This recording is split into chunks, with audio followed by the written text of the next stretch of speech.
짜잔, 이렇게 저는 사업자 등록증이 완료가 되었습니다. 짜잔, 이렇게 저는 통신판매업 신고가 완료되었습니다. 여러분 안녕하세요. 개발자 이유상입니다. 온라인 창업과 관련된 모든 궁금증 해결하기. 오늘도 궁금증을 풀어보는 시간을 가져보려고 하는데요. 이전 시간에는 전반적인 아이템 소싱 방법을 알아봤습니다. 혹시 궁금하신 분들은 여기 아래 유튜브 링크를 남겨놨으니까 참고 부탁드리겠습니다. 이전 시간에 아이템 소싱이 끝났습니다. 그렇다면 이제 정식으로 내가 찾은 아이템을 내 쇼핑몰에서 판매하기 위한 준비를 해야겠죠? 이번 시간에는 사업자 등록 그리고 통신 판매업 신고 알아보도록 하겠습니다. 먼저 사업자에는 두 가지의 종류가 있어요. 첫 번째는 개인 사업자, 두 번째는 법인 사업자가 있습니다. 저희 경우에는 개인 사업자를 내었기에 개인 사업자 위주로 말씀을 드린다고 생각하시면 되겠습니다. 만약 개인 사업자나 법인 사업자로 고민 중이신 분은 큰 규모로 사업을 하느냐, 몇 억 이상의 자본을 가지고 몇 억 이상의 매출이 날 것이다 예상이 되는 분들께서는 법인 사업체가 더 유리하다고 하는데요.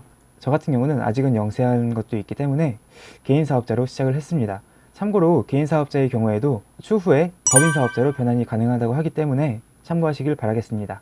그러면 개인 사업자에 대해서 알아보도록 하겠습니다. 개인 사업자에는 세 가지 종류의 과세자 종류가 있습니다. 바로 일반 과세자, 간이 과세자, 면세 사업자입니다. 이렇게 세 가지가 있는데요. 온라인 창업, 온라인 쇼핑몰을 준비하시는 여러분들은 면세 사업자에 해당하지 않는다 라고 생각하시면 됩니다. 그렇기 때문에 면세 사업자에 대해서는 간단하게 소개를 하고 넘어가도록 하겠습니다. 면세 사업자란 무엇일까요? 말 그대로 부가세를 면세해주는, 즉 납세의 의무를 지지 않는 사업자를 뜻합니다. 보건 용역과 같은 인적 용역, 쌀과 같은 식료 재화 공급, 목, 가외 같은 일부 종목은 면세 사업자로 등록이 가능해요. 하지만 온라인 창업을 준비하는 우리는 일반 과세자 혹은 간이 과세자 중 하나이기 때문에 이 부분은 바로 넘어가겠습니다. 자, 그러면 이 두 가지 일반 과세자, 간이 과세자의 차이는 무엇이 있을까요? 먼저 한 줄로 간이 과세자와 일반 과세자를 나누자면 공급 대가에 따라서 간이 과세자와 일반 과세자를 나눌 수 있습니다. 간이 과세자는 연간 공급 대가 예상액이 4,800만 원 미만인 개인 사업자, 그리고 일반 과세자는 간이 과세자 이외, 즉 연간 공급 대가가 4,800만 원 이상인 개인 사업자를 뜻하겠죠. 간이 과세자에 대해서 알아보도록 하겠습니다. 간이 과세자는 보통 처음에 자본이 거의 없고 매출이 거의 없을 것 같은 영세하게 시작을 하는 분들께 간이 과세자를 많이들 추천을 합니다. 간이 과세자의 장점은 일반 과세자에 비해서 세금을 10에서 30% 납부를 하기 때문인데요. 여기에서 주의하셔야 될 점은 간혹 간이 과세자는 모든 세금이 면제된다 이렇게 말씀하시는 분들이 계시는데요. 이것은 매우 잘못된 정보로서 간이 과세자도 일반 과세자에 비해 적지만 세금은 납부한다. 꼭 기억을 해두시길 바라겠습니다. 그러면 일단 간이 과세자로 신고를 하면 되지 않느냐 이렇게 말씀을 하실 텐데요. 네, 저는 초기에 보다 작은 규모로 온라인 창업을 시작을 하고, 즉 쇼핑몰로서 매출을 내길 바라시는 분들께 간이 사업자를 추천을 해드리고 싶습니다. 세금 신고도 일반 사업자는 1년에 2번 하는 것에 비해서 간이 사업자는 1년에 한 번밖에 안 하기 때문에 보다 편하게 운영을 할 수가 있고요. 하지만 여기에서 한 가지만 더 말씀을 드리겠습니다. 온라인 쇼핑몰 같은 경우는 보통 간이 과세자로 등록이 됩니다. 하지만 혹시라도 다른 카테고리를 희망하시는 분들이 있을 수 있기 때문에 간단하게 말씀을 드리자면 간이 과세자가 안 되는 업종과 지역이 있습니다. 제조업, 도매업, 홈페이지 제작과 같은 IT 서비스업, 전문 서비스업 같은 업종들은 간이 사업자로서 등록이 불가능한데요. 거기에 일부 지역에서는 간이 과세자 등록이 불가능하기 때문에 잘 확인해보고 등록하는 것이 필요하겠습니다. 만약 간이 과세자로 사업자 등록을 하고 활동을 했다 하더라도 연 공급 대가, 연 매출 더하기 연 매출의 10%를 더한 값이 4,800만 원 이하여야 유지가 되는 것이며, 만약 넘었다고 한다면 자동으로 내년 7월 1일 일반 과세자로 전환이 된다는 것이죠. 여기에서 계산이 조금 애매하신 분들이 계실 수 있기 때문에 한 가지 계산하기 쉬운 팁을 드릴게요. 만약에 저 이유상이 2018년 10월에 사업자를 냈다고 가정을 하겠습니다. 그 사업자는 간이 과세자로 냈고요. 그래서 10월 매출이 500만 원이었습니다. 11월, 12월 매출도 500만 원이었습니다. 그렇다면 연 공급 대가가 4,800만 원이 넘지 않았기 때문에 과연 간이 과세자가 내년에도 유지가 될까요? 정답은 아닙니다. 500만 원 더하기 10%, 550만 원을 3달 동안 벌었기 때문에 총 공급 대가는 1,650만 원인데요. 저는 10월에 사업자를 내면서 간이 과세자가 되었기 때문에 1,650 나누기 즉 550, 이게 월 평균 매출이기 때문에 4,800만 원을 12로 나누면 400만 원이죠. 공급 대가가 400만 원이 훌쩍 넘었다고 평균을 낼 수 있기 때문에 저는 내년 7월 1일에 자동으로 일반 과세자로 전환이 됩니다. 이런 부분도 잘 기억해 두시면 사업자를 등록하시고 운영하실 때 좋은 팁이 되실 것 같습니다. 그렇다면 일반 과세자는 어떤 장점이 있을까요? 첫 번째, 일반 과세자의 경우 세금 계산서를 발행할 수 있습니다. 특히나 사업자 간의 거래를 할 시에는 세금 계산서는 거의 필수라 보실 수 있는데요. 이를 반대로 하면 간이 사업자는 세금 계산서 발행이 불가능합니다. 간이 사업자인 경우에도 홈택스에서 세금 계산서 발행이 가능하다고 해요. 하지만 이 자료들은 무효 처리가 됩니다. 간이 사업자로서 세금 계산서를 발행한다 하더라도 이는 효력이 없다는 뜻이죠. 그리고 두 번째, 만약에 매입세액이 많은 경우 부가세 환급이 가능해요. 예를 들어서 바로 설명을 해드릴게요. 이번 년에 사용한 비용이 1억 원이에요. 그런데 매출이 5천만 원밖에 안 났습니다. 이 경우에 차익인 5천만 원에 대한 부가세 10%, 즉 500만 원이 일반 과세자의 경우 환급이 가능하다 합니다. 물론 간이 과세자는 환급이 불가능한 것이죠. 이렇게 봄으로써 일반 과세자가 되어야 사업자로서 다양한 분야에서 활동이 가능하다 보시면 될 것 같은데요. 이해가 되셨나요? 이렇게 일반 과세자가 되어야지 보다 사업자로서 넓은 반경에서 업무를 할 수 있다고 생각하시면 될 것 같습니다. 자, 요약해서 투자 비용, 사업 장소, 세금 계산서 발행 유무, 그리고 업종에 따라서 일반 과세자와 간이 과세자로 나눌 수 있다. 이렇게 생각을 하시면 될 것 같습니다. 자, 조금 파악이 되셨나요? 여러분이 어떤 사업자를 낼지 정했다면 이제 바로 사업자 등록을 해봐야겠죠? 사업자 등록증은 세무서에 가서도 신청이 가능한데요. 더욱 편하게 컴퓨터를 이용해서 홈택스라는 사이트에 접속해서 사업자 등록을 쉽게 할 수가 있습니다. 몇 가지 정보만 입력하면 여러분의 사업자 등록증이 딱 나옵니다. 이번 시간에는 홈택스에 들어가서 사업자 등록 신청 실습을 해볼 텐데요. 그 전에 앞서 제가 직접 세무서에 가서 여러분이 궁금하실까봐 세무서에서 어떤 서류들을 작성을 해야 되는지 제가 사진을 몇 가지 찍어 왔습니다.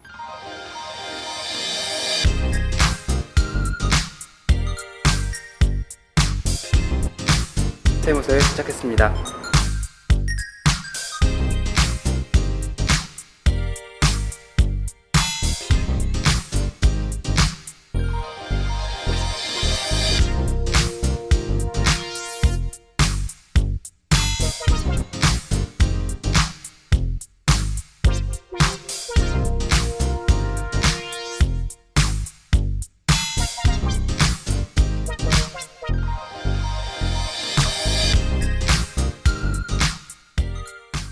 자, 잘 보셨나요? 이제 홈택스에서 사업자 등록을 해보겠습니다. 자, 컴퓨터로 들어왔습니다.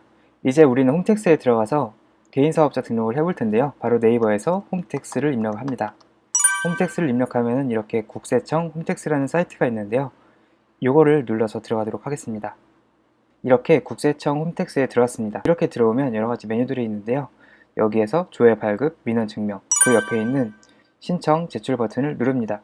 이런 화면이 나오면 아래로 좀 내려가지고 사업자 등록, 신청, 정정 등이라는 버튼을 누릅니다. 그 다음 나오는 화면에서 여기에 사업자 등록 신청, 개인 이 버튼을 누릅니다.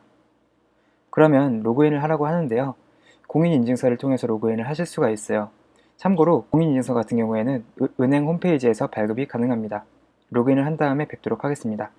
자, 로그인이 완료가 되었고 화면이 나왔습니다. 사업자 등록 신청 개인 사업자 등록을 신청할 수 있는 민원이라고 하네요. 여기에 쓱 보면은 여러가지 정보를 입력할 수 있게 되어 있습니다. 바로 한번 실제로 입력을 해볼게요. 자, 기본 정보, 상호명에는 자신의 회사 이름을 쓰면 됩니다. 저 같은 경우는 개발자 이유상 테스트로 이렇게 입력을 하겠습니다. 사업장 전화번호, 그리고 자택 전화번호, 팩스 번호. 참고로 팩스 번호는 실제로 팩스 계약이 되어 있지 않더라도 핸드폰으로 간단하게 무료로 팩스를 이용할 수가 있거든요. 이 부분은 나중에 한번 소개를 드릴 수 있도록 하겠습니다. 정보들을 입력을 하시고 다음으로 사업장 소재지를 입력을 하셔야겠죠. 해당 개인 사업자의 주소지를 입력을 합니다. 업종 선택에서 우측에 있는 업종 입력 수정이라는 버튼을 누릅니다. 이 강의에서는 온라인 창업, 즉 쇼핑몰을 준비하시는 분에 맞춰가지고 어떤 업종을 선택하시면 되는지 알려드리도록 하겠습니다. 바로 업종 코드 옆에 있는 검색 버튼을 누르겠습니다. 이렇게 검색할 수 있는 화면이 나왔죠. 첫 번째로 우리는 업종 코드에 519113 입력하셨나요? 그 다음에 조회하기를 누르면 이렇게 이거를 더블 클릭을 하겠습니다. 그러면 여기 업태, 산업분류 코드, 산업분류명, 종목명 입력이 다 되어 있죠. 등록하기를 누르겠습니다. 주 업종으로서 도매 및 소매업이 등록이 됐습니다. 다음으로 부업종을 클릭을 하시고 업종 코드 다시 한번 검색을 누르겠습니다. 이번에도 똑같이 따라 쓰시면 됩니다. 525101 조회하기를 눌러보겠습니다. 그러면 도매 및 소매업 아래에 통신 판매업, 전자상거래 소매업이라는 카테고리가 나오게 되는데요. 이거를 마찬가지로 더블 클릭을 하겠습니다. 그러면 여기에도 입력이 딱 됐죠. 이것도 등록하기를 누르겠습니다. 선택을 해주고 업종 등록을 누르면 이렇게 잘 추가가 됩니다. 쇼핑몰 운영을 하기 위해서 필수적으로 이 두 가지는 선택이 되어 있어야 한다고 하니까요. 꼭 참고하시길 바라겠습니다. 자신의 사업 설명, 그리고 언제 개업을 할지 개업 일자를 선택하시면 되고요. 종업원수, 자기자금, 타인자금, 저 같은 경우는 이 부분 영어로 했습니다. 그리고 임대차 내역을 입력해야 되는데요. 자가인 경우에는 본인 소유를 클릭하시면 되고요. 만약에 월세나 전세를 살고 계시는 경우에는 타인 소유를 누르시면 됩니다. 저 같은 경우는 월세를 살기 때문에 타인 소유를 눌렀고요. 타인 소유를 누르게 되면 임대차 내역 이 부분이 나오게 되는데요. 집 주인의 정보를 입력하라고 합니다. 그러면 잘 입력을 해주면 이 부분에 집 주인의 정보가 잘 나올 건데요. 그 다음으로 공동사업자 정보를 입력합니다. 저 같은 경우는 공동사업자가 없기 때문에 없음을 클릭을 했습니다. 그리고 다음으로 사업자 유형, 처음에 영상을 시작하면서 봤던 일반 과세자, 간이 과세자 중 하나를 선택을 해야겠죠. 일반, 저 같은 경우는 일반 과세자로 선택을 했습니다. 저장 후 다음을 누른 다음에 사업자 등록 신청이 완료가 된 이후에 특별한 사유가 있지 않는 한 하루에서 이틀 이내에 사업자 등록이 완료가 된다고 하네요. 저 같은 경우는 등록이 완료된 후에 세무서에 다시 한번 가서 사업자 등록증을 받아왔습니다. 이렇게 손쉽게 사업자 등록증을 신청해 봤는데요. 하루 이틀 정도 지나서 등록이 완료가 되면 직접 사업자 등록증을 수령받을 수 있습니다. 저 같은 경우는 떨리는 마음으로 직접 세무서에 가서 사업자 등록증을 찾아왔는데요. 짜잔! 이게 제 사업자 등록증입니다. 처음 받았을 때 너무 기뻤어요.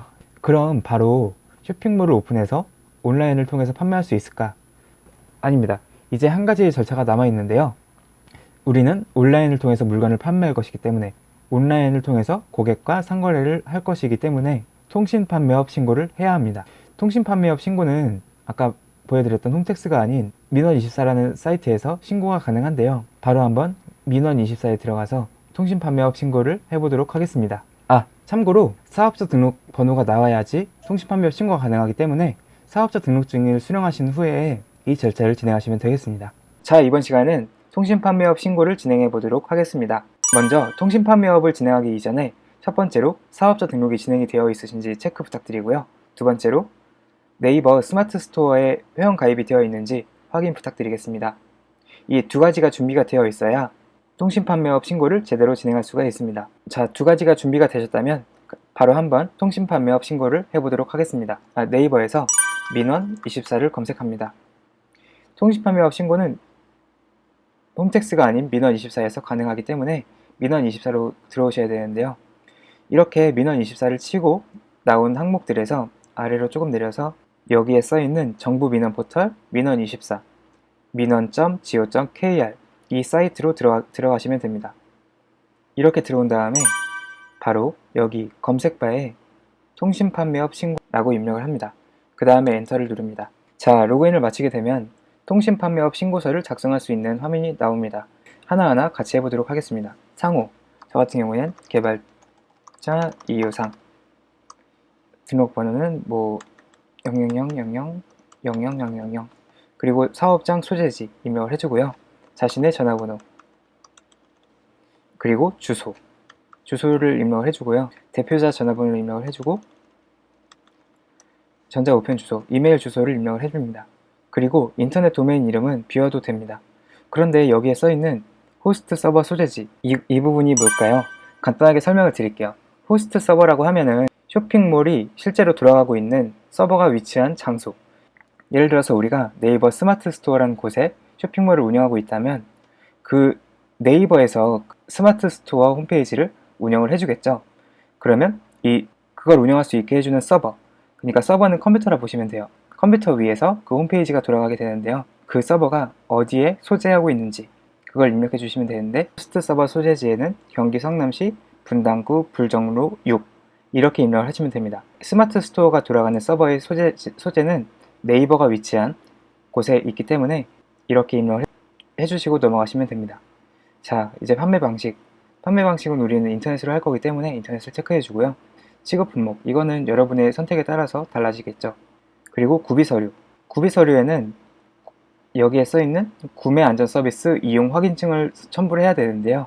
이 서류를 어떻게 준비할 수 있는지 궁금하신 분들이 계실 거예요. 이 서류는 우리가 스마트 스토어 회원가입을 하고 스마트 스토어 관리자 페이지에서 다운로드를 받을 수 있는데요. 그 네이버 스마트 스토어 센터에 들어오면은 좌측에 판매자 정보 버튼을 클릭을 하시고요.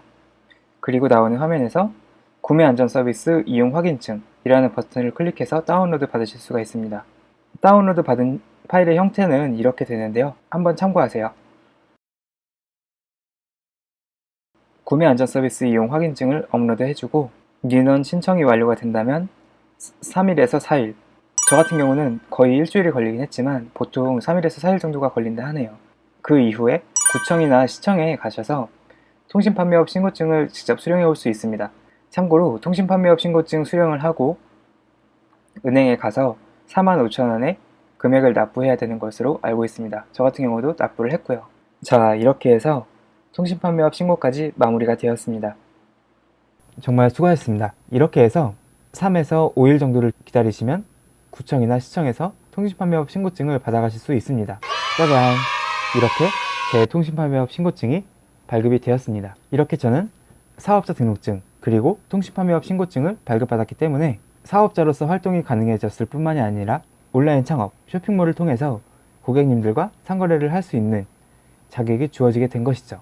이번 영상을 마치기 전에 한 가지 꼭 당부드릴 것이 있는데요. 이런 말씀을 들어보셨는지 모르겠어요. 종소세 폭탄 맞아가지고 사업을 아쉽게 회사의 문을 닫았다는 사례도 한번 찾아볼 수가 있을 텐데요. 일반 과세자 그리고 간이 과세자 여러분 모두 매입 증빙, 비용 증빙, 신용카드, 현금 영수증과 같은 자료를 꼭 챙기시길 바라겠습니다.